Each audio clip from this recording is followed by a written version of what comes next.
মাদকের একটি আখড়ায় পরিণত হয়েছে এই স্টেডিয়ামের আশেপাশে, এবং এখানে আমাদের ফ্লাড লাইটের কিছু যে যন্ত্রাংশ রয়েছে, ব্লাস্ট সহ বেশ কিছু জিনিস চুরিও হয়ে গেছে। তো সেই বিষয়গুলো যখন, এবং এখানে আমাদের কমলাপুর স্টেডিয়ামে যেখানে আমাদের খেলোয়াড়দের জন্য ড্রেসিং রুম বা আমাদের যে অবকাঠামোর যে বিষয়গুলো পরিষ্কার পরিচ্ছন্ন পর্যাপ্ত পরিমাণে থাকা উচিত ছিল, এবং সেখানে আমরা দেখেছি যে আমাদের স্টাফরাই টিনশেডের মতো করে কেউ হয়তো বা এখানে বসবাস করছেন,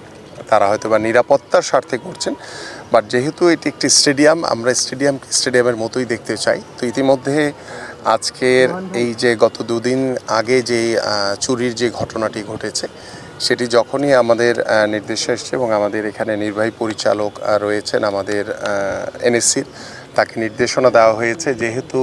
এখানে যিনি প্রশাসকের দায়িত্ব পালন করছেন তিনিও নতুন এসছেন, বাট এখানে যারা সিকিউরিটি গার্ড সহ যারা স্টাফ রয়েছেন তাদের যে কাজের প্রতি যে অবহেলা আমি দেখেছি, তাৎক্ষণিকভাবে তাদেরকে বদলির নির্দেশ দেওয়া হয়েছে। এবং এখানে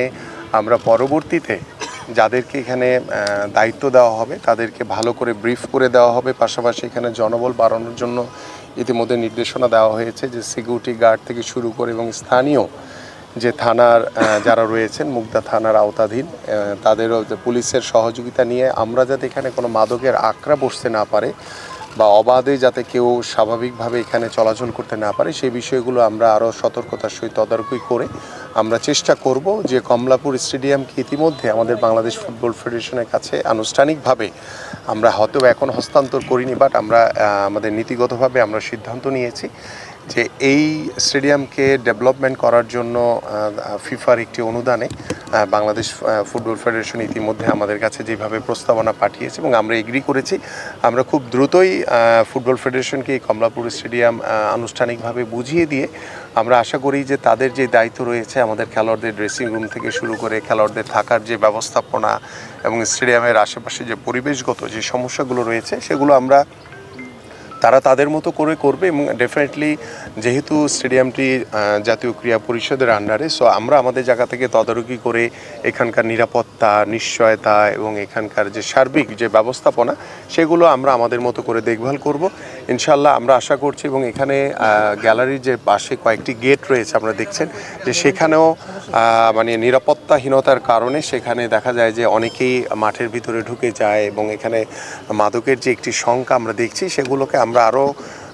চেষ্টা করছি যে আমাদের স্টেডিয়ামের চারপাশে যে বাউন্ডারি দেওয়ালটি রয়েছে সেটিকে আরও উঁচু করে সেখানে কাটা তারের মাধ্যমে আমরা যথাসাধ্যভাবে আরও নিরাপত্তা এখানে নিশ্চয়তা প্রদান করার জন্য বদ্ধপরিকর, এবং ইতিমধ্যে নির্দেশনা দেওয়া হয়েছে। ইনশাল্লাহ আমরা দ্রুত সময়ের ভিতরে এই কাজগুলো কার্যকর করতে পারবো বলে আমরা বিশ্বাস করি। ঢাকার বাইরে অনেক ভেন্যু আছে যেগুলো মানে ভেন্যুই পুরো হাত বেদখল হয়ে আছে, বিশেষ করে ইনডোর, যেমন একজন স্কোয়াশ ফেডারেশনের সেক্রেটারি বলছেন তার খোঁজে আছে 20টার মতো ভেন্যু যে কোনো অস্তিত্ব নেই, বিভিন্ন মানুষ দখল করে রেখেছে, বিভিন্ন কোথাও গ্যারেজ হয়েছে, মানে এই ধরনের যত বেদখলগুলো আমরা খুব দৃঢ়ভাবে ইতিমধ্যে আমাদের সচিব সাহেব আমার সাথে রয়েছেন, আমরা ইতিমধ্যে নির্দেশনা দিয়েছি এবং আমাদের ক্রীড়া পরিষদের নির্বাহী পরিচালক সহ ডাইরেক্টর স্পোর্টস থেকে শুরু করে আমাদের যারা এই বিষয়গুলো দেখভাল করেন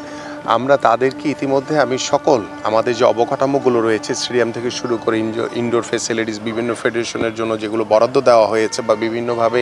যেগুলো আমাদের বাংলাদেশের ক্রীড়াঙ্গনকে নিয়ে কাজ করতে হয়, সেই জায়গাগুলো যেখানেই সমস্যা রয়েছে আমি আপনাদের কাছেও আহ্বান করব যে আপনারা যদি সেই তথ্য উপাত্তগুলো আমাদেরকে জানান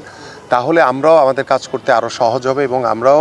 আমাদের যে ইতিমধ্যে আমাদের যারা এনএসসির যারা দায়িত্বরত রয়েছেন তাদেরকে বলা হয়েছে যে আমাদের পর্যায়ক্রমে আমি আমাদের বাংলাদেশের যে স্টেডিয়ামগুলো রয়েছে কোথায় কী সমস্যা রয়েছে, এবং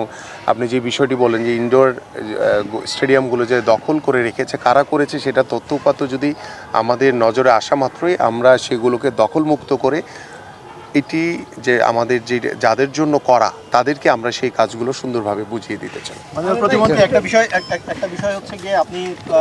স্টেডিয়াম রেনোভেশনের কথা বলছেন, পরিবেশগত উন্নতির কথা বলছেন। আমরা যে অন্তরায়গুলো দেখি সাধারণত এই কমলাপুর স্টেডিয়ামের পাশে কিছু ব্যাটারি চালিত রিক্সার গ্যারেজ আছে। এখন এই ধরনের স্থাপনাগুলো যখন একটা জায়গায় থাকে তখন সেখানে নানানবিধ মানুষের আসবে, সেটা খুবই স্বাভাবিক, এবং সেখানে পরিবেশ নষ্ট হবে, সেটা আপনারা কীভাবে নিয়ন্ত্রণ করবেন নাম্বার 1। নাম্বার 2 হচ্ছে আপনি কয়েকদিন আগে আমাদের সাথে সাথে মতবিনিময়ে বলেছিলেন যে স্টেডিয়ামগুলোতে যাতে খেলার পরিবেশ থাকে এবং সেখানে প্রয়োজনে ক্রীড়া সামগ্রীর প্রয়োজনীয় দোকান থাকবে, এই ধরনের একটা কথা বলেছিলেন। তাতে স্পোর্টসের লোকজনই এখানে ইনভলভ থাকবে। আপনারা আসলে এই জিনিসগুলো নিরসন করতে গেলে কিংবা পরিবর্তন করতে গেলে কি ধরনের আমলাতান্ত্রিক জটিলতায় পড়বে? আমলাতান্ত্রিক কোনো জটিলতা নাই এখানে। আমি ইতিমধ্যে মাঠে ঢোকার আগে আপনারা দেখেছেন যে আমি মাঠের চারপাশে ঘুরেছি।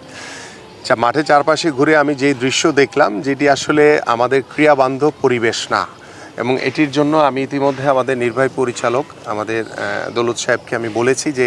দ্রুত সময়ের ভিতরে এই দোকানগুলো কাদেরকে বরাদ্দ দেওয়া হয়েছে এবং তাদের সাথে কথা বলে আমরা এখানে একটি ক্রিয়াবান্ধব পরিবেশ তৈরি করার জন্য আমাদের পক্ষ থেকে যা যা করণীয় রয়েছে আমরা সকল ধরনের পদক্ষেপ দ্রুত সময়ের ভিতরে নিব ইনশাআল্লাহ।